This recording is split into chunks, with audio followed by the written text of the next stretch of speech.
जुन्या मुंबई गोवा महामार्गावर इन्सुली घाटीत गुरुवारी 2 टेम्पो अपघातग्रस्त झालेत। गोव्यातून बेळगावकडे गॅस सिलेंडर वाहतूक करणारा टेम्पो समोरून येणाऱ्या आयशर टेम्पोला साईड देताना रस्त्यानजीक केबल खाली खोदलेल्या गटारात कलंडला, तर त्याच आयशर टेम्पोचा काही अंतरावर टायर फुटल्याने गटारात कलंडला। सुदैवाने समोर वाहन नसल्याने अनर्थ टळला। या टेम्पोचे मोठे नुकसान झाले। याबाबतची नोंद बांदा पोलिसात उशिरापर्यंत नव्हती। याबाबत मिळालेली माहिती अशी की गोव्यातून गॅस सिलेंडर वाहतूक करणारा आयशर टेम्पो सावंतवाडीच्या दिशेने जात होता।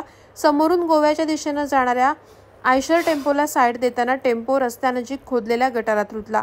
मात्र गोव्याच्या दिशेने जाणारा टेम्पो पुढे काही अंतरावर टायर फुटल्याने 7 जांभळी नजीकच्या उतारावर कलंडला। अपघाताची माहिती मिळताच स्थानिक ग्रामस्थ घटनास्थळी दाखल झाले आणि मदतकार्य केलं।